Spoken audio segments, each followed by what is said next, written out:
Hello, everybody. Welcome to the MaffmanJones Movie Podcast. Once again, I am John Maffeo. And I'm John Andersen.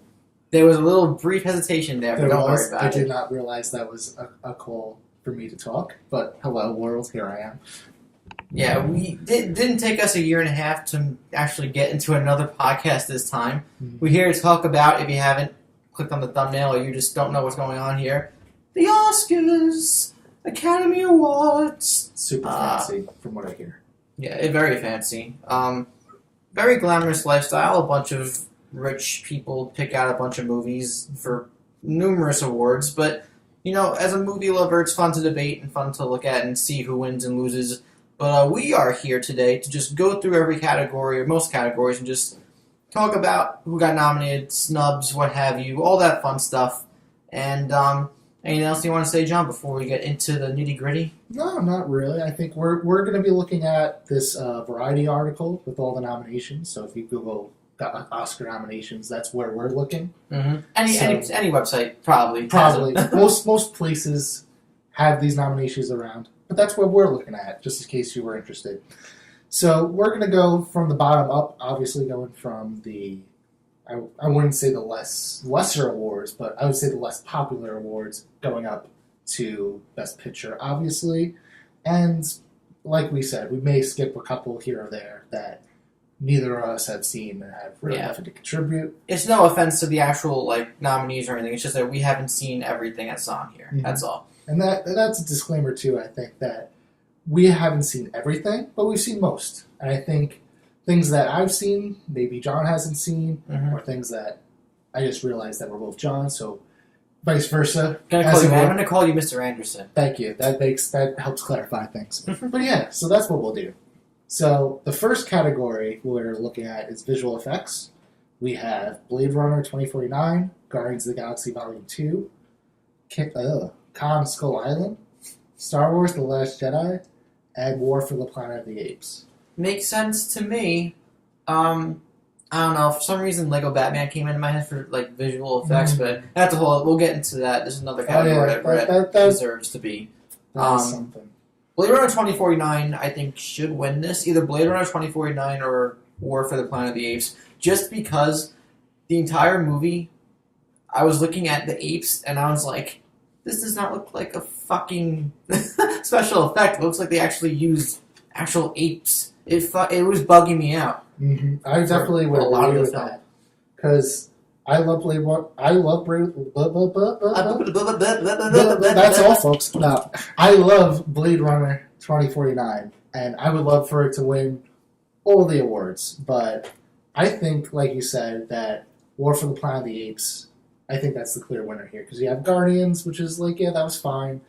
Kong, that was fine also. You had Toby Kebbell as a giant ape. That looks good. Honestly, I think but besides, I don't remember Kong Skull Island much, but I do.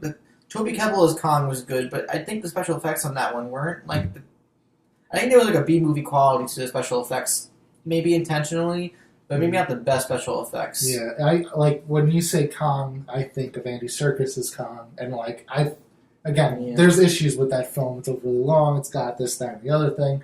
Sure. But I definitely felt that connection. I felt that performance, whereas I felt like they were just trying to make a cool monster movie, and there wasn't much there. And then, of course, Star Wars The Last Jedi, as we talked ad nauseum about for last time. But I think it deserves the nomination. I think it is the best visuals that the Star Wars franchise has given us thus far, which obviously, given Disney's stance on Star Wars and how much they're investing in this, it would be state-of-the-art and everything would be great. So I like all of them, except, like I said, Guardians, Kong Skull Island. I don't think those really have any shot. But like you said, I think our money is on War for the Planet of the Apes. Then we have costume design. We have Beauty and the Beast, Darkest Hour, Phantom Thread, The Shape of Water, and Victoria and Abdul. Okay, so neither of us have definitely seen Victoria and Abdul. I mean, it sounds like a great film, but I'm sure it's great, but it does also not knocking. It seems like a movie that your grandparent would be like, "Oh, I went to see this one at the theater the other day." It was a nice Judi movie. Dench It was a nice movie. I liked it. It was really cute. Phantom Thread, I still have to see. Mm-hmm. Me also. So, but the movie is centered around costumes and stuff like that. So that I can't rule it out in that regard. Do you have like a go-to here? Or you think it's actually could be a race? I don't know. I think I'm kind of because you have Gary Oldman for Darkest Hour, but I feel like that might costume design. That isn't. That's more which we'll get into in the next category. But so I guess if you're eliminating that one, Beauty and the Beast, I guess they're nice. It was good. They were good costumes. They're good costumes, but I'm not like saying that those are the standout. I think the real debate is going to be between Phantom Thread and Shape of Water. Yeah, I think Shape of Water because they have like a third or fourth most nominations ever. Mm-hmm. They're like 13 or 14. I'm not sure what the actual number is. I believe it is 13. Yeah, I but will fact check that. This might be the first win for the night for Shape of Water. I think Shape of Water is going to be winning a lot of awards possibly that night. But yeah, if I had to go anywhere, if Phantom Thread's going to get a win, because we'll get into it, but I don't think for some reason I don't see Daniel Day-Lewis winning. I don't think so. In his category. Mm-hmm. I think this may be where Phantom Thread gets a win. Just from the trailer, the sheer detail in the costume design for Phantom Thread looks interesting. So, and we have, according to Google, we have 13. 13? I'm counting. Oh yes, correct. 13. Okay, yeah. So I thought that was. There's a possibility that Shape of Water could win this, but I think Phantom Thread gets it. Yeah, probably. Then, as we alluded to, we have Makeup and Hair. We got Darkest Hour, Victoria and Abdul again, and Wonder, which that's for Jacob Tremblay, right? Yes, and I haven't seen that one either, but they're pretty convincing. Yeah, I think it's worth a nomination. Again, can't speak much for Victoria and Abdul, but I think it's Darkest Hour. That's I had trouble. I knew it was Gary Oldman the entire time, but it was also unrecognizable from a makeup sense where it really, he literally became Winston Churchill. Mm-hmm. And if you didn't know any better, you would think that that's somebody that might be Winston Churchill. Mm-hmm. I don't know. It was a really, really good job with makeup, and that I don't know how long the process was. He literally transformed into his role. Literally. So I think this is a no-brainer. Darkest Hour probably gets that one. Then we have Best Original Song, Mighty River from Mudbound, Mystery of Love from Call Me By Your Name, Remember Me from Coco, Stand Up for Something from Marshall, and This Is Me from The Greatest Showman. This is actually a category I don't really know much besides Remember Me, and I have heard the song from Greatest Showman. I actually like the one from Call Me By Your Name. I think that's actually a really good song. Would you call it a dark horse, or would you call it like a contender? I'd say that's a contender. I can't speak to Mudbound or Marshall, but I can't speak to it. But the fact that I haven't heard really anything about those films, I can't say that they have a shot. But from what I've heard, the debate is between Coco and Greatest Showman for some reason, which I haven't seen Greatest Showman. So I can't speak that that's a showstopper song. From what I've heard, people really like Greatest Showman. I haven't had a chance to see it. I've heard a lot of people have liked it, yeah, but apparently people really responded to the music. Even if they didn't like the movie that much, apparently people really responded to the soundtrack. But the thing about Coco is that obviously Remember Me has a very significant part to that movie. So yeah, but do you think that they care about that, or are they judging this more on the merits of a song in or out of context? Because I know what you're saying. That's where I would give it to Remember, even for one of those movies, or This Is Me or Remember Me, because they're both probably in context of the film. They make the film stronger, especially Coco. Well, definitely. I think Coco has obviously a very good shot at another category that we'll get to later. Well, I'm mad about that. Go on. We'll get there, but I guess Greatest Showman, if I had to say. But again, I really like Call Me By Your Name. So If I had seen that is definitely a contender. I could see it happening too. Because again, which we'll get into, Call Me by Your Name may have been snubbed, so this might be a way to supplement that a little bit. Mm-hmm. But again, as we move on, we'll get into more of the. Right now, I'm gonna say This Is Me. Mm-hmm. I think that's fair because I think it's a good fun musical. We like Hugh Jackman. Yeah, give them an Oscar. And La La Land won for a song last year. That is correct. Same lyricist made this, so they have a good shot. So I'd say, for me personally, I'd say Call Me by Your Name or Greatest Showman. Mm-hmm. Even though, again, Coco's a good song. It's a good song too. It could win. Again, that's a toss up there. We have original score: Dunkirk, Phantom Thread, The Shape of Water, Star Wars: The Last Jedi, and 3 Billboards. Right away, take out John Williams. Yeah. I think that's just like an honorable mention kind of thing. Apparently, he's been nominated 51 times. This is the 51st nomination for him for a film. Do we know how many he's won? I don't know off the top of my head, but I'm sure that's a Google question. I'm working on it. This is another one where I think Shape of Water might get it and actually I wouldn't be mad about that because the music in Shape of Water really elevated the film for me, and it has like personality. I don't think it's just like a typical background score. Like I think it really helps make the movie better, especially in that opening scene. I think it really with the floating objects in the room. John Williams has dreamlike sequence. John Williams has 5 Oscars. Okay, good for him. He's fine. Yeah, he's a legend. He's like our Mozart. So. Again, I think that's a nod. 3 Billboards. To be honest, I don't even really remember the score. I remember the music in the beginning, in the very the opening scene where you see like the billboards in the foggy. I remember that foggy sequence in the beginning, right before we get the characters introduced. But yeah, I have to be honest, I don't remember the music either. And then you have Phantom Thread, which again we haven't seen, so can't really speak to that. Yeah. And Dunkirk, obviously Hans Zimmer. That elevated the movie too with Dunkirk's score, and the whole thing is like literally a ticking time clock, which is very, for that movie, genius.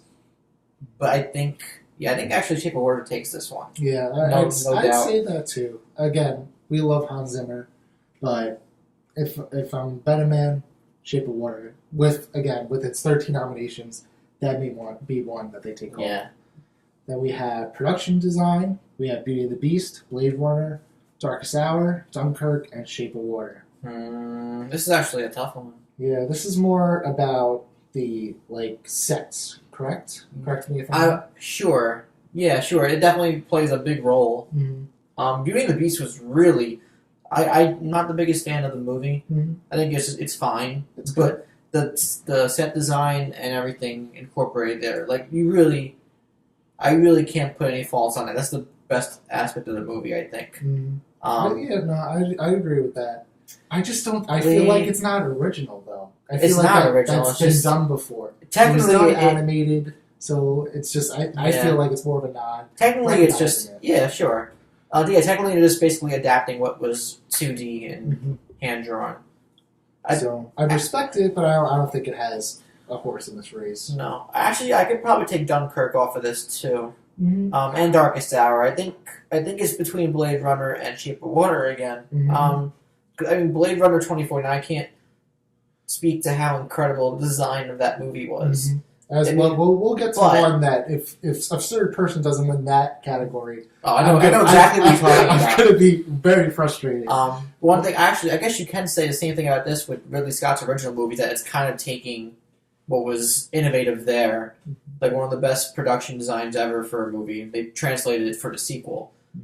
So maybe Shape of Water gets this one too. Yeah, because Shape of Water was damn great. It was. From a production design standpoint too. The only reason I give the slight edge to Blade Runner is that Shape of Water has obviously great production and everything, but it's very, I'd say, grounded. Where Blade Runner, in theory, Villeneuve kind of shaped this whole futuristic world. So that's why I'd give it kind of the slight edge to Blade Runner. But like you said, if the Academy's running a high on Shape of Water, they might just say Shape of Water.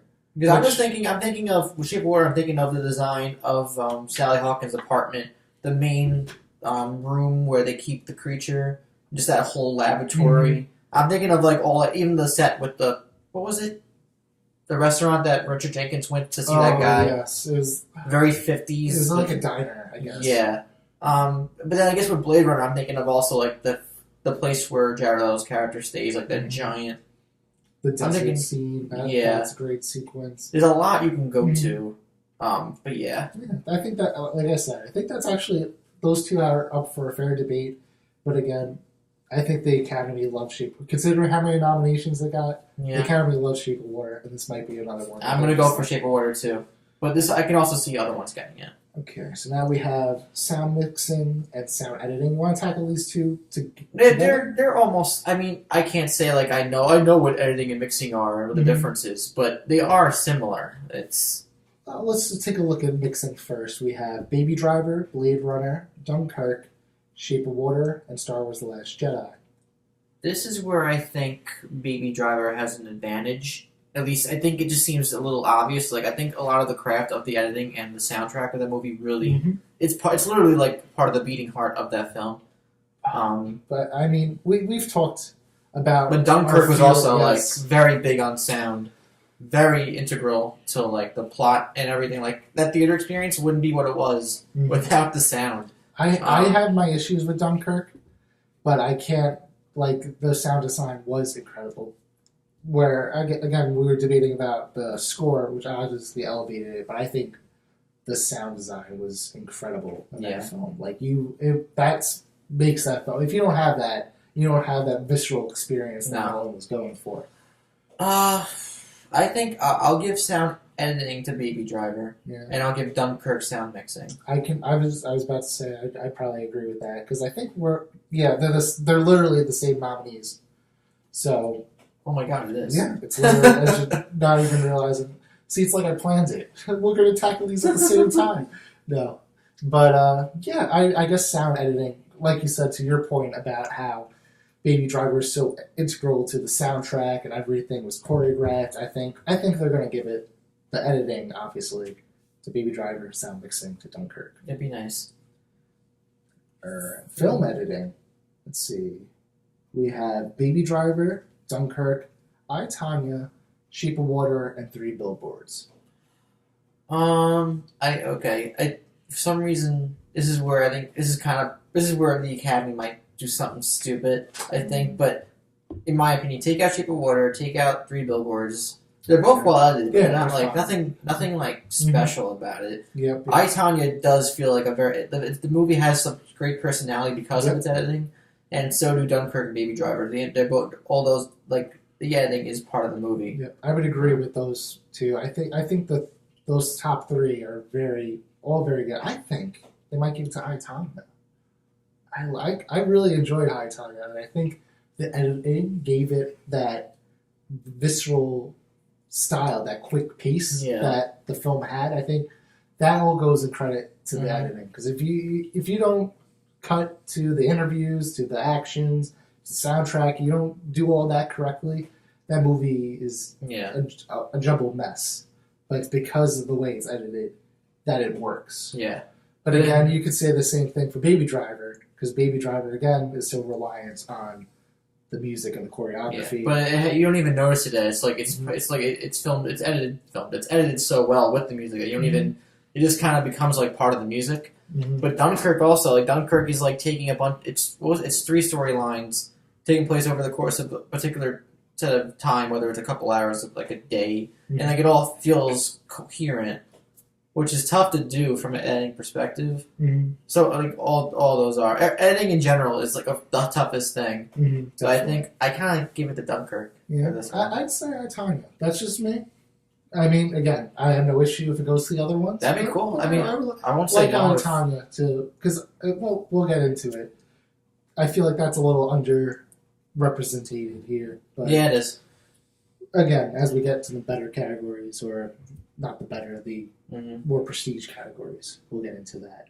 Then we have best foreign film, which I don't think we can speak to. I always like have fun. I always go based off what would sound the best for somebody to like read off as a winner. Like I always think like what sounds like a winner in this situation. Well, that's a horrible way to put spotlight on movies that that were a pain in the ass, and people actually went out and made. These are just as much of a feat as any other movie is. Mhm. But I hate to like miniaturize like how I define like these movies into just it sounds like a movie that we win, but Yeah. I don't know. From that perspective, I think On Body and Soul sounds like a very Oscar-y type of. The only one that I've remotely heard of is The Insults, so that might win. But that's literally the only one that is resemblance at all. You haven't heard of The Square? No, I mean I've heard The Pizzeria, but I haven't heard of the movie The Square. Then we have Best Live Action Short Film, which again, I don't think Could go to anybody. Could go to anybody. Good luck to all of them. Best Documentary Short, that's another one, I think. Good. Heaven is a traffic jam on the 405. That's an interesting name for a documentary. There you go. Winner, winner, chicken dinner. Best Documentary Chicken. Feature. I can't say I've seen any of these either. I haven't heard of any of these. Wait, no, I've heard of Icarus. Icarus. What's Icarus? I've heard the name You Icarus. just heard the name. I've heard it thrown around in conversation, Okay. So, good luck to Icarus. but Now we're getting into we recognize them again. the more debated categories here. Yeah. We have cinematography, Blade Runner 2049, Darkest Hour, Dunkirk, Mudbound, and The Shape of Water. It should go to Roger Deakins. It's there that this literally shouldn't be a debate. It should just go to him. Now I'm curious how many Oscars he's won, so I'm gonna look that up. Is it 0? I don't know. I think it's 0. It is. But Deakins. yeah, Roger Deakins for Blade Runner. Like literally, it's like with these movies, like you have a certain expectation that they put a lot of effort into their films from a frame perspective. Like every frame is like important. Obviously, every frame in a movie is important, but with Roger Deakins, you feel like you could like make like a movie based off every single frame. Like the thought process of how to make the lighting work and the framing work and the composure and where actors are, like the 1 shot, 2 shots, everything. It literally, I can't even. It's hard to explain how much effort seems to go into every single thing when it comes to Roger Deakins. And it looks like here he's been nominated for 14, But he has not won. won. Okay, So it should happen now. It should. Again, I can't. I mean, Dunkirk had great cinematography. Yes, it did, and so did Shape of Water. Yeah, it did. But I'm telling you, if he doesn't win it, I don't know. I'm gonna be just. I don't know how much harder you can work for an award. Exactly. I mean, Leo probably has an idea of that, but yeah. So what does Roger Deakins have to like actually like go out until like Antarctica and like almost die of frostbite? I don't know, but best of luck to him for that. I think, like you said, his cinematography is just makes that movie. It's so one of a much kind. better. Yeah. Next, moving on, we got our original screenplay, The Big Sick, Get Out, Lady Bird, The Shape of Water, and 3 Billboards. This is tough. It is. This is tough. This could continue the Academy's love for Shape of Water. They could give it The Shape of Water because it is great. But if you're guessing from my personal opinion, I would give it to Get Out or maybe Lady Bird. It's between Get Out, Lady Bird, and 3 Billboards for me. Even though I effing love The Big Sick. I don't know. I said fuck before. Even though I fucking love The Big Sick, I think I would rather see Jordan Peele or Greta Gerwig win. I'm not sure if Martin McDonagh has ever won for In Bruges or 7 Psychopaths. I can't remember right now, but I think it would be really awesome to see Greta or Jordan win, especially Jordan because his screenplay for Get Out is like it's one of those things where it's like it's a first time director and screenwriter, and he just like it's almost felt effortless for him. I know. So it's really Honestly, awesome. I'd argue that. I'm sorry, just looking up. He won. No. This is coming from the great website known as Wikipedia. Oh, of course. But yeah, I don't think so. Okay, so maybe he might win.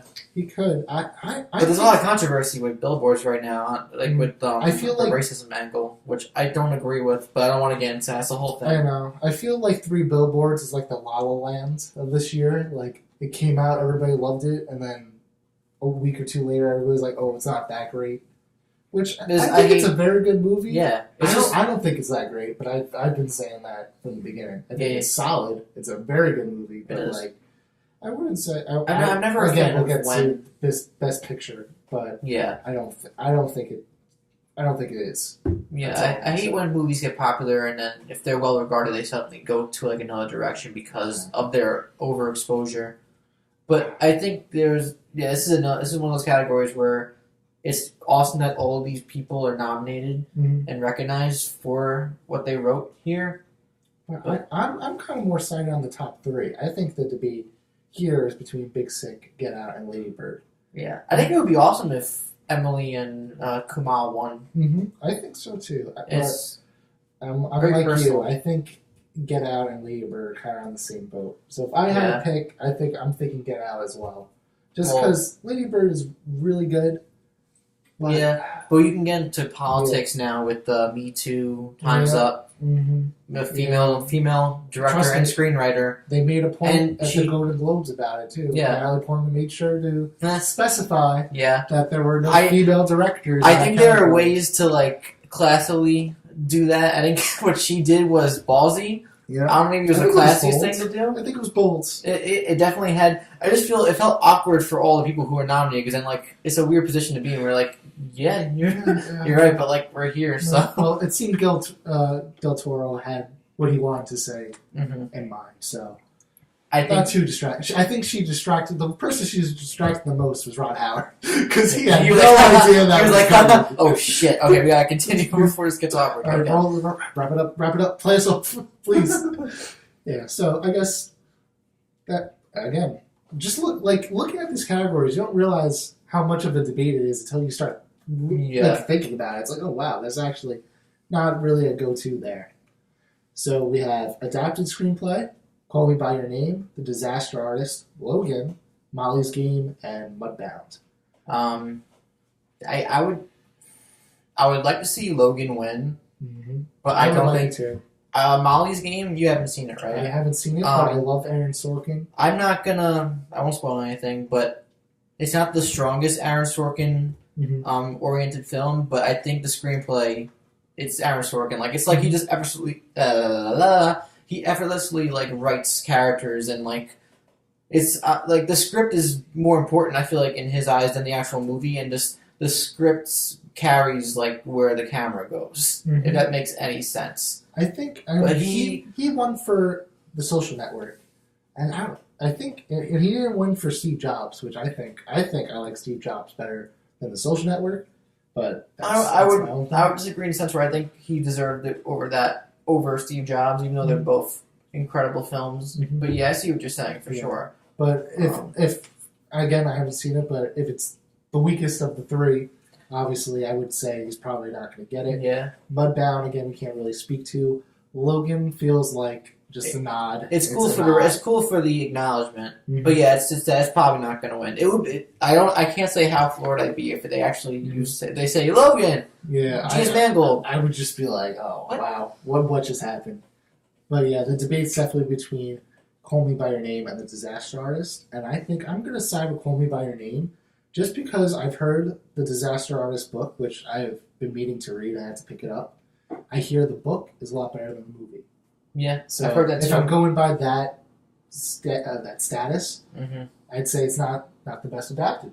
Yeah. So that's why I'd go Call Me by Your Name, which I haven't read that one either, but just based on I haven't heard that comment about Call Me by Your Name, so that's why I'd go with that one. Yeah, it's really tough. I'm conflicted, but I would lean towards Call Me by Your Name too, or Mudbound. I feel like it's one of those things where it might actually win. Yeah. Because I don't think it's not going to win for anything else. I don't think. Yeah. So you're right. That might be like a little nod there. Yeah. But again, then you can argue Bloodbound's kind of a nod also, like Logan, that's like, oh, see, we do care about Netflix, like we do consider that. I really need to watch the movie before I fully say something. I can't. I feel very. I hate to like put that movie in a place where I'm like, no, I won't win when I haven't seen it yet. Of course. But yeah, it just seems like something that might not happen, but it would be nice. So now we have for recognition's sake. Yes. Now we have animated short, which I don't recognize really any of these except Lou, which played in front of not Coco. What else came out this year from Pixar? Cars 3? Yes. They played before Cars 3, oh, which dear. I watched. Oh dear. It was the best of the Cars series. But that does not say much at all. I was like the Rocky 4 of like Pixar movies. It was fine. I really enjoyed Lou though. Lou was a very good short, and I would recommend it. So I hope that wins. It may win. Again, I haven't seen. I mean, maybe when they play like the clip from it, I may recognize it. Yeah, but if the animation looks great, then you can assume, or you can give a logical assumption. And we're coming to a little bit of a hot button issue here. This is my biggest issue. We have the animated feature. One of them, anyway. The Boss Baby, The Breadwinner, Coco, Ferdinand, and Loving Vincent. Okay, so Saving Loving Vincent, I didn't see that, but I can already tell you that why the fuck is Ferdinand on there? I didn't see Ferdinand, but why the fuck is Ferdinand on there, but not Lego Batman? Because it's a Lego movie? I like The Boss Baby, but it's not the best animated movie of the year. What else came out this year they could have replaced with Boss Baby? I don't know. Cars 3? I didn't see Ferdinand, so I can't say. Despicable Me 3? It's a lose-lose, but again, I didn't love Lego Batman movie, but like I think it's better than these other films that are on here. At least in terms of Ferdinand and Boss Baby. I don't even have to see the movie to tell you. It's probably a cookie cutter like story of, I don't know. It could be somebody who's seen the movie. You can comment on it, but I feel like it's like Ferdinand has to redeem himself because of something that happens in the movie. Yeah, he's a coward. He's got to prove himself. He's good. Yes, but like the animation didn't. It looked like a decently animated movie, but like something that kind of just like put out on the cutting board. Okay, we gotta get this out for December release, so we get blah blah blah blah. It's by Blue Sky, and they did Ice Age, which I guess they were going for a more cartoony style. But considering they always go for a more cartoony style. Considering how good I don't know. I feel like the animation in Ice Age. I mean, it's a little dated now, but yeah, but it's still good. But Lego Batman, it's also on a computer, but I can't help but feel like there's like some kind of legal thing where it's like they see the word Lego and it's like, oh, it's a trademark. It's a fucking kid's toy. We can't put that there because have they nominated Transformers for anything? I feel like they did for definitely for some of the visual stuff, at least in the early days. No, they have. So I don't think it's a trademark issue. Because Hasbro would have a field day if all right, if there was. I think it's like you said, it's a kids movie. But Boss Baby is the definition of a kids movie. That's all that is. I actually heard that movie is like hilarious. Oh, it makes absolute no sense whatsoever. It's Alec Baldwin playing like a baby who has the mentality of like some 45-year-old stockbroker or something. It would be a great skit. Like, I'd watch, like, a web series. It is a skit. It's literally Beck Bennett does it on Saturday Night Live. So it's a live-action skit, or not live-action, it's a full-length skit, but it makes no sense. It's not complete. Like, I enjoyed it, because I went into that movie, I'm like, oh, this is going to make no sense, or not even that. I was like, I went into it, and this is going to be a kid's movie. And that's what it is. And the narrative is not really there, so...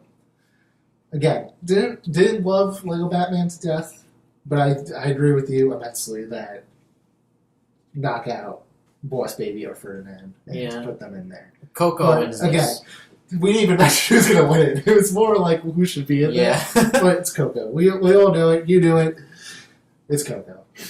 So we have Best Director, Dunkirk, Christopher Nolan, Get Out, Jordan Peele, Lady Bird, Greta Gerwig, Phantom Thread, Paul Thomas Anderson. Paul W.S. Anderson for Resident Evil. Yeah, that's what I almost said. And I was like, oh, that's not correct at all. He did AVP. And then Shape of Water, Guillermo. So, I'll say one thing. All those directors are excellent directors. Yeah. This is I like every name on that list, except Paul Thomas Anderson. I feel I think it's kind of like them giving it to him. Yeah, I feel like he's a filmmaker that people have told me in film school that he's a great filmmaker, so respect him. Like, when I saw The Master, I walked out and I was like, that was a good movie, right? There was some acting going on, right? Yeah, there was... And it looks nice, right? Yeah. Yeah. But I was like, I made no sense of it. I would replace... I haven't seen Phantom Thread yet, but right now, if I had to, say anything, what comes to mind right now is take out Paul, throw in the Safdie brothers from Good Time. I watched Good Time again the other night, and I was like, floored at how much more I liked it. Mm-hmm. And a lot of that has to do with the way the film is directed, the direction of the story, and that's all the Safdie brothers. Actually, I'd argue this is another big stub. Denis Villeneuve for Blade Runner. I think he should be in that. Well, for just the sheer fact that he made a sequel to a highly revered sci-fi movie and it was really good, and it felt like it was seamless as a sequel and a story that would continue. Yeah, I would agree with you. He was recognized for Arrival last year, and I think I feel like he's creeping up on Nolan on the status of this generation's great directors. He's not quite there yet. Where I don't think people know his name quite yet. They know his movies, but they don't know him. Mm-hmm. But I think he needs to have a breakout movie that floors everybody because he hasn't had that commercial success. I think yet. He hasn't. Prisoners is great. Mm-hmm. Arrival, Sicario, and this, but none of them have had that Inception appeal. Mm-hmm. He hasn't or hit a Dark Knight appeal. Yeah, that mainstream appeal, which is unfortunate because I think he's a very talented director. Yeah, I think he deserves to be on the list, but. In regards to who should win, I think if Lady Bird doesn't win for screenplay, I think Greta will win this. Yeah. Or if it's not her, it'll be Guillermo del Toro. Yeah, that's a good point. I would love continuing that. I would love Jordan streak. Peele to do it, but it's like his first effort. I feel like he's going to do a lot more, and they're going to be like, we'll get him on the next one. I agree with that. But Greta Gerwig's in the same boat, right? This is her first film. Also. Yeah, but I think it would be timely if she won. Yeah. Especially given the comments in the Golden Globes and stuff like that. If Jordan Peele, I think he would win more for screenplay than he would for director. But the recognition is awesome that he's there at all. So actually, I mean, I love Nolan. I'm kind of surprised. I'm surprised they gave it to him. I'm surprised though the director of Call Me by Your Name is not on here. Really? Luca Guadagnino, I think is his. Sorry. How to pronounce? I at least I'll get there. But yeah, there's a few people, or even Sean Baker for the Florida Project. I was gonna say that too. I think that getting those performances out of those kids takes skill. That is not easy. So maybe he could be on again. Anybody who's been around young kids knows that is not easy. A good thing. Well, I mean, they were kind of playing disruptive children. Yeah, but you also got to play. I guess you got to play into that, But I don't know if there's a clip that went around for Greta Gerwig where she got Lucas Hedges and Saoirse Ronan when they were playing around and there's a part where they're just being kids, but the way that she directed them to unleash that innocence was I just fucking loved how she got that out of them. So I kind of do want to see Greta win this. Yeah. But I think Del Toro does have a good shot because of the streak and. Yep. I think he's got a good shot. Again, breaking it down. Love all these directors. Yeah. Except for Andersen, but but sorry, Paul. John doesn't like you. I'm sorry. We share the same name, but it's fine. I think he likes Boogie Nights still. Don't worry. Yeah, Boogie Nights. But yeah, I think it's a pretty locked case for Guillermo. But like you said, Greta Gerwig does have a pretty good shot, and given the climate, it wouldn't surprise me. But I think I'm going Guillermo. We have supporting actress Mary J. Blige, Allison Janney. Who's this? Leslie Manville, Phantom Thread. I didn't know that.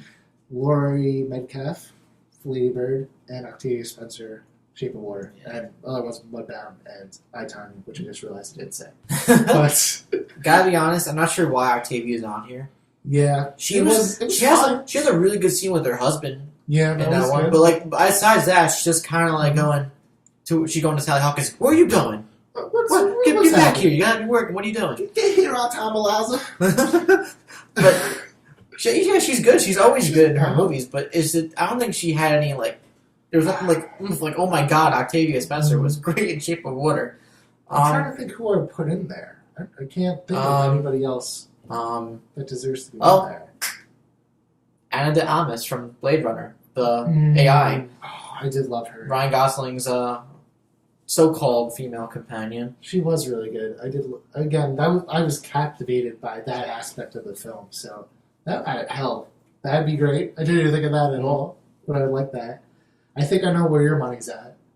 Where do you think it's at? Laurie Metcalf. No, it's not. My heart's at Allison Janney for I, Tonya. Really? I didn't even know it was her until after I watched the movie. I'm like, who is that? I know that face. I know. I know that face. I'm like, I'm not sure. Mm-hmm. And I looked it up. I'm like, oh, it's whoa, whoa.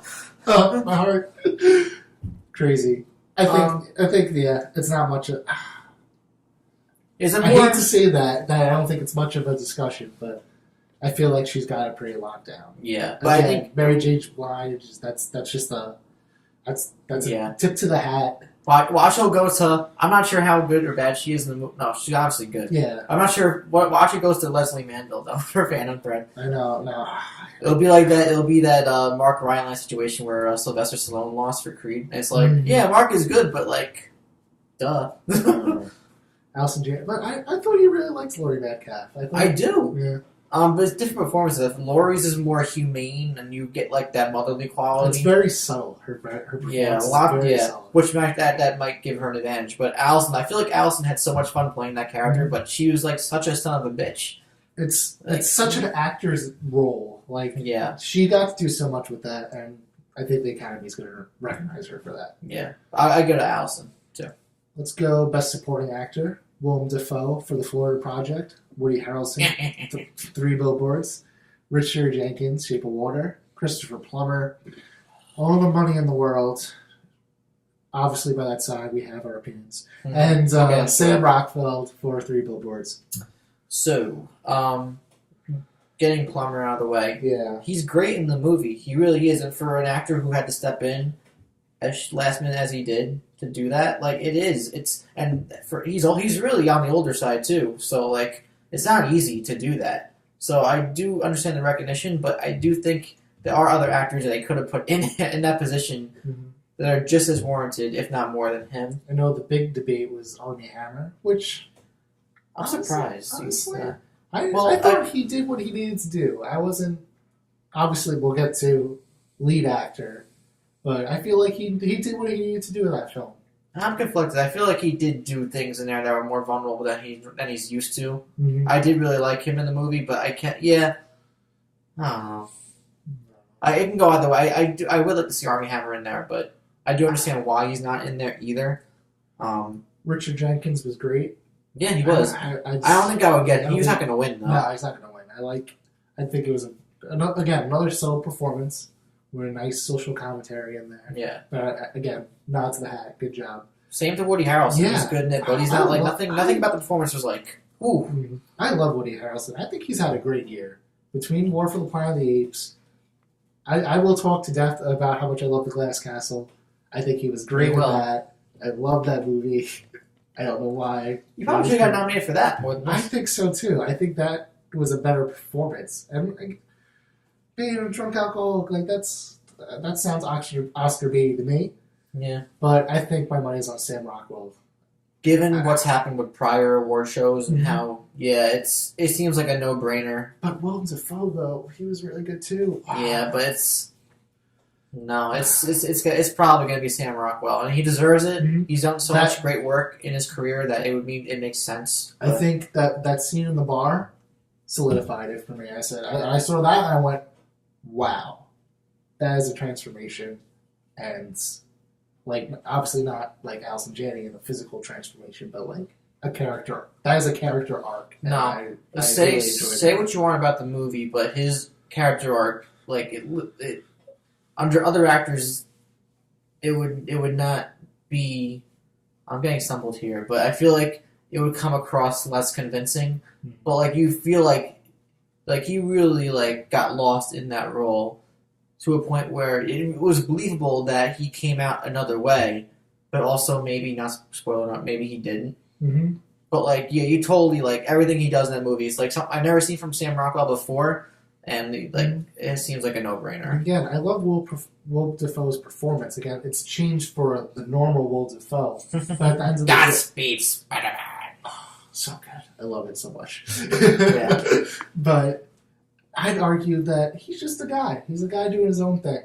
Yeah. And it's great. It's a good change of pace for Will Dafoe, but this character is just a bystander, I'd say. Mm-hmm. And kind of just going through the shapes of these events happening on screen.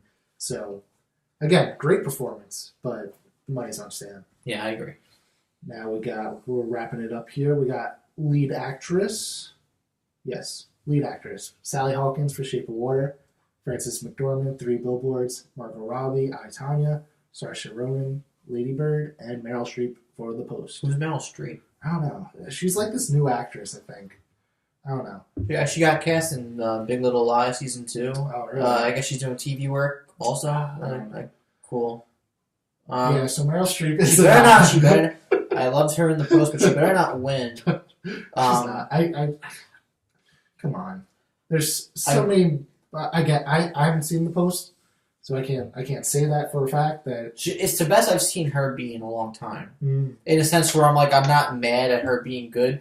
I'm like, well, duh, you're a great actress. But I also I was like, wow, you're actually feel sympathy for you as a character and a real life person that because this was based on true events, obviously. But yeah, like she was actually like, I was actually like, okay, I'm not mad. But hopefully, considering all the other talent, I feel like it should go to somebody else who has not won 10 billion Oscars. I agree. But we'll see what happens. Margot Robbie blew me away. I really liked Margot Robbie. Like, I think out of everybody on this list, I would like her to win. I think she deserves to win, but I don't think she's the one. I'm hearing the song in my head right now. Isn't she lovely? She is very lovely, even when she plays a redneck hillbilly. Yeah. But I still take you on a date. Yeah, of course. Sally Hawkins looked great in Shape of Water too. I was like, wow, looking great, Sally Hawkins. Mm-hmm. Also doing some good acting. Also doing some good acting. I did like that.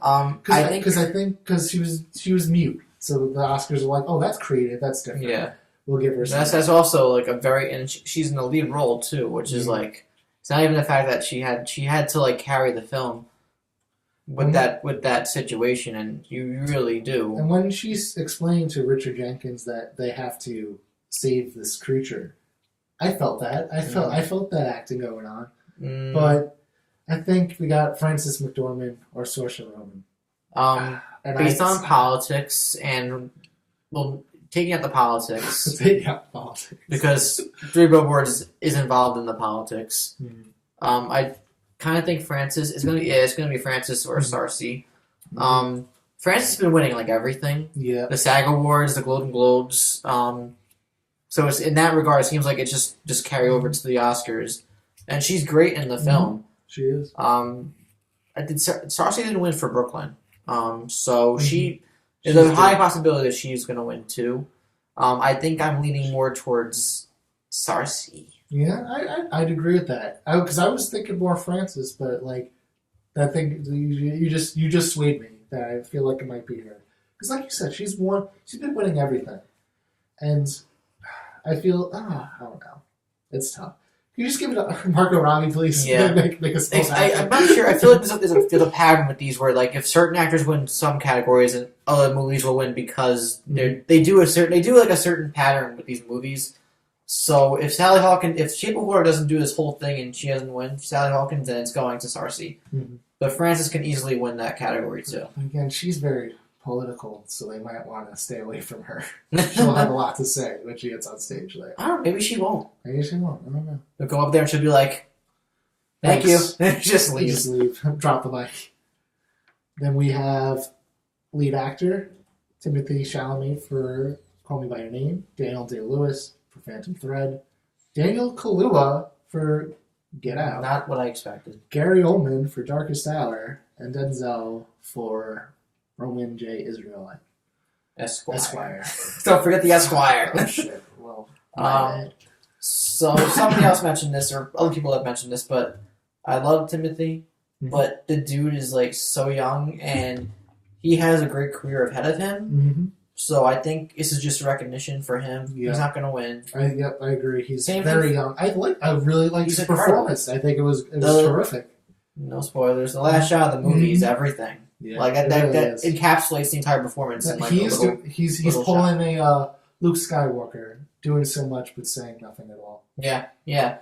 And you could inject yourself into that role. Like doesn't matter who or where you are. Mm-hmm. I same thing with Daniel Kaluuya. I think this is like his first big performance.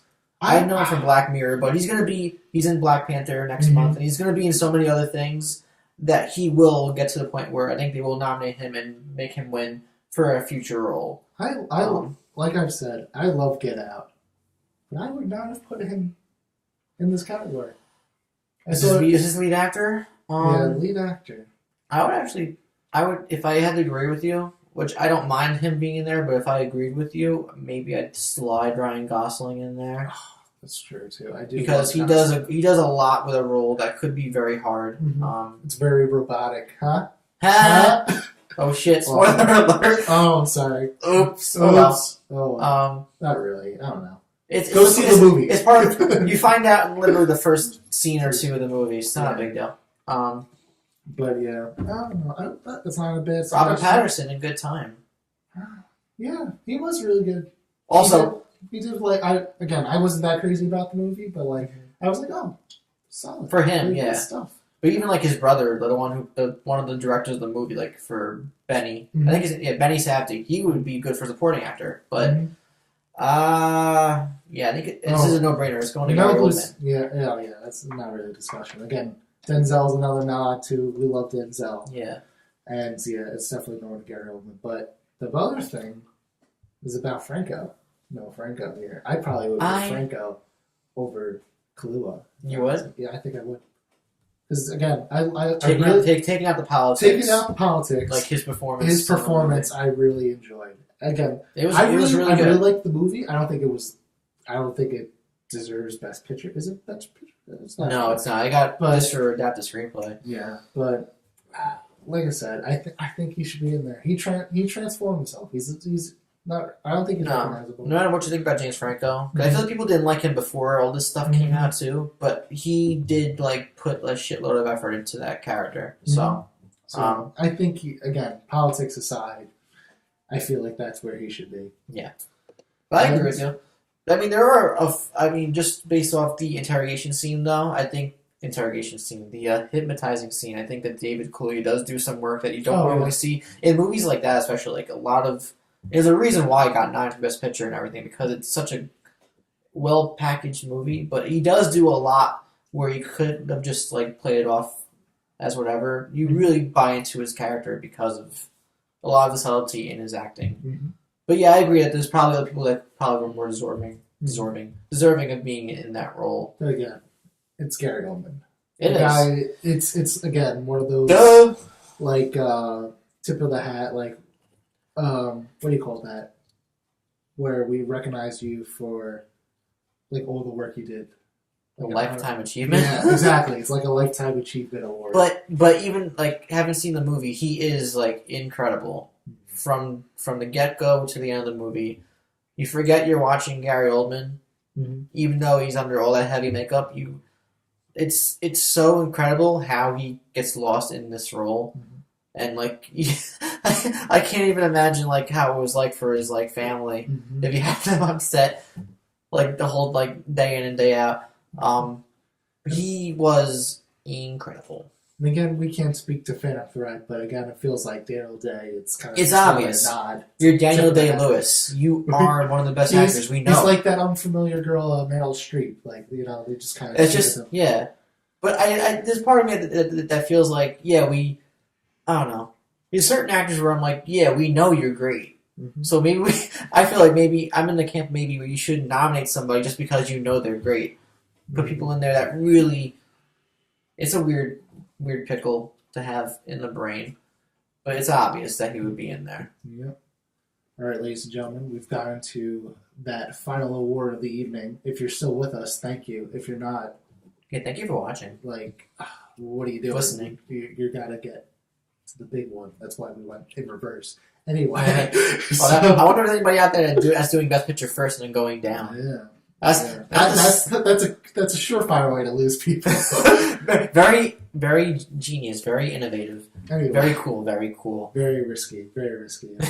So we have Best Picture, Call Me By Your Name, Darkest Hour, Dunkirk, Get Out, Lady Bird, Phantom Thread, The Post, The Shape of Water, and 3 Billboards. Which, again, as people have said, this is 9 nominees. They didn't put a 10. I don't understand why they couldn't put another one in there. I don't know. I heard it's like a whole equation and formula based on how many films came out and yada yada yada. Whatever, Academy. Whatever. Probably should have put Lego Batman in there. Imagine.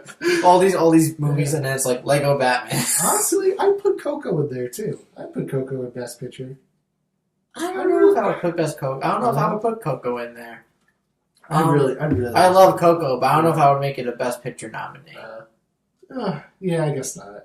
If you're looking, I think it's definitely the upper tier of Pixar films. No, it absolutely is. Mm-hmm. It's definitely top 10, arguably top 5. Mm-hmm. But I never cried hard. I think I cried harder in this movie than I did Toy Story 3. Mm-hmm. In Toy Story 3, I was a wreck. So that says a lot. That hit us both probably at the same time when it was like, oh wow, we're going to college. Yeah. Oh God, I'm Andy. Life is too real. Let me bring my toys to college. I'll never get laid, but it's fine. Oh gosh. But looking at all these nominees. Take out Darkest Hour. Yeah. Take out Dunkirk. Take out The Post. I love the movie. Take it out. Really? Phantom Thread. Every time I hear a review about The Post, I hear it's fine. No, it's very well directed by Steven Spielberg, and it's extremely captivating. It does have its dull moments. Mm-hmm. I think it takes a while to actually get into the movie. It has to bring you into the fold, and then once things kick into once things actually pick up, mm-hmm. the rest of the movie is seamless, and you have no problem. But it's a great movie, yeah. But I wouldn't consider it. No. I feel like it's Shape of Water or 3 Billboards. Yeah. Even though I would like to see Lady Bird. I'd put Lady Bird in there. Yeah. I think that those are the 3 that. Or it would be a complete. I feel like it could win too, but I feel like Call Me by Your Name would be a random win. Yeah, that'd be bizarre. But it depends on Moonlight last year. Yeah. They're not gonna. But did Moonlight win anything? Well, Mahershala Ali won. Mm-hmm. Did Naomi Harris win too, or did she just get nominated? I think she just got nominated. Yeah, I feel like a lot of these Best Picture wins are partially due to what happens with the other categories, depending on what actor or screenplay or what director, what have you. Mm-hmm. So, I feel like there's a thing where, if a director wins for a certain movie, then that movie's not going to win Best Picture. Mm-hmm. So it's going to, I think Shape of Water, yeah. Shape of Water. I think it's either 3 Billboards or Lady Bird. My gut's Shape of Water. My gut tells me Shape of Water. But Lady Bird I could easily see winning, or 3 Billboards too. But I feel like 3 Billboards is kind of I think we're looking at this Moonlight and what's it called? Moonlight and La La Land. That I could totally see them going up there and say Lady Bird won, and then be like, oh sorry, by the way, it's 3 Billboards. Mm-hmm. I could see that type of situation because I feel like the popular vote would be Lady Bird, and then it would also be very timely for that to win too. Mm-hmm. And that would be a big slam mm-hmm. for that whole movement. Yeah. Too. It'd be a great way to end the show. And it's not just the great thing though is that it's not just it's for the movement. It's a great fucking movie. I really liked it too. It's definitely up there. One of my besides Get Out, it's actually the only one of these films that made it to my top 10. So, Lady Bird and Get Out were some of my favorites. Again, also great films. Not quite my favorite. I'm looking forward to seeing. It's just random. I'm looking forward to seeing how Lady Bird transcends and moves in time. I love seeing how movies, their impact, how it how it lasts or doesn't last. Like, because you could say like, oh, La La Land was this big trendy thing, but I feel like it's not really. Well, until Damien Chazelle works on his next feature. Wait, what are you saying? I feel like La La Land kind of came and now gone. Yeah. I disagree. I feel like La La Land's gonna it's gonna stick around in people's heads for a long time. I think it's gonna be like, I don't want to compare it to like Singing in the Rain or something like that because that's kind of crazy. Even I would say that, but I don't. It's a little bit of a hyperbole. But I do think La La Land's gonna stick around for a long time, and I think weirdly Moonlight's a movie that won't be talked about in 5-10 years. It's an important movie, but I don't think it's going to be like, it's not going to be talked about. It's not going to be like, it's kind of like, I don't know. It reminds me of like the King's Speech in a way. Like, no, I only remember because it's the Oscar time, but nobody talks about King's Speech when it's not Oscar time. I'm sure it's a good movie. Fine. Sure. I'll be honest, I was bored. King's Speech bored me a lot. So. It's a political thing.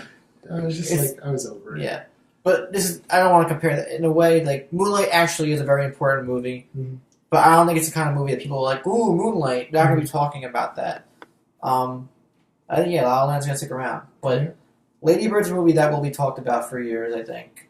Sheep of Water will be too, because people really love Guillermo del Toro and his body of work. Yep. And even like Martin McDonough with 3 Billboards, like he's only made 3 movies. Exactly. He's got a very small filmography, but those films are excellent. Yeah, they all have a huge impact in one way or another. It's cool. It is cool to see Get Out get recognition. Yep. And Jordan Peele, if he can make a movie like Get Out for like his follow-up film, and continue to make movies that are just as good in a sense of social commentary, awareness, and being as entertaining as they can be, then the dude is gonna be incredible. We're going to be talking about Jordan Peele just like Nolan or Denny Villeneuve. You told me 5 years ago that guy from Key and Peele was going to be a Academy-nominated director who may or may not have an incredible career ahead of him in directing and writing. I'd be like, the fuck are you talking about? Are you what? I would know, I'm in the same boat. But he impressed me. Yeah. He did. But yeah, I could totally picture it now. Lady Bird winning, and you got everybody coming up on the stage, and it's like, woo! Like, time's up! Bing, bing, bing. Yeah. And it would be like great. Greta Gerwig would give this incredibly uplifting speech, and it would be something. Yeah, but we'll have to see on March 4th when it happens. We never talked about that in the hosting. Who's hosting this year? Jimmy Kimmel? Jimmy Kimmel. We're going to drink every time he makes a Trump joke. He's perfect. I mean, he's perfect for this job. I think he's done it before, I believe. He has. Yeah, and like he does some weird things sometimes, but like it still seems like something that he would do. It's in line with his sense of humor, and like he literally works at the El Capitan, right across from the what do you call it? I'm losing my sense of brain here. The Chinese theater. Yes. Like he's around celebrities all the time. He lives in Hollywood, and he knows how to like work that crowd up. As Seth Meyers said, he was clearly very nervous about hosting the Golden Globes because he was the first one to kind of tackle the political climate. Yeah, no, he's definitely gonna have jokes about Time's Up and all the allegations that have come out. Yep, and I'm sure he'll even call people out too if he can. It'll be interesting. It'll be fun. I remember the last time. I don't know if it was him last time, but remember when they got like burgers delivered? Oh no! No, they brought people in like off the street. Yes, that was Jimmy Kimmel. Yeah, and they were all shaking hands with people in the film. Hey, Denzel. Yeah, it was a weird sketch. It was fun for the people who were there, I'm sure. But he'll do it again. He'll do it again. Like we got another random group of people. Oh gosh, too much. But yeah, I guess we could wrap this up. This is one of the years where I feel like a lot of these movies are warranted in being where they are, but there are a couple of snubs. I would like to see Logan get more recognition. Yeah, a little bit. But some supporting. Oh, we didn't bring up Patrick Stewart or Hugh Jackman. I think Hugh Jackman should have, maybe not should have, but he could have been nominated because he does do a lot of great acting work in there, and yeah, Patrick Stewart too. Like he does, he's not in the movie that long, but the impact he has is it's a feat. It's a feat. It's tremendous. There were a lot. 2017, I think, was a great year for character acting and just a couple original movies. Like, there's always bad movies, but it's nice to see that these movies are actually like getting recognition. And I think they're moving in the right direction, the Academy. But there's always going to be snubs. They have a little work to go, but it's nice to see that they are progressing. Yeah. But yeah, I guess that's it. For anybody who's still watching, who's still here, thank you for sticking through the whole way. If you want to, let's have a discussion down below. What are your nominations? Like, do you have particular lists that you like? Anybody that you would rather have seen in any particular category? Are you still mad that Ferdinand's in the animated category and not Lego Batman? Let us know anything in the comments down below. And, yeah, we'll see you on the next one. I am John Maffeo, aka Maffman Jones. You can find me, blah, blah, blah. I said Maffman Jones really fast. You can find me on Instagram, Twitter, Facebook, Snapchat, Grindr, Tinder. No, not the other two. Nicole, if you're listening to this, I'm kidding. Any social media platform, MaffmanJones, John Maffeo. What about you, John? Anything else you want to say before we peace out? I agree with all of that, and I'm excited to see what the Oscars has in store for us. And if you want to follow me, you can find me on the Instagrams at Some Real Good Movies. Go subscribe. Or follow, or do the other stuff. Well, whatever word that means follow or subscribe or link. Keep the connections going. Connections are good. All right. We'll see you guys next time. Enjoy the Academy Awards, and 2018 is going to be a good year, hopefully. Hopefully. Peace out. Deuces. Deuces.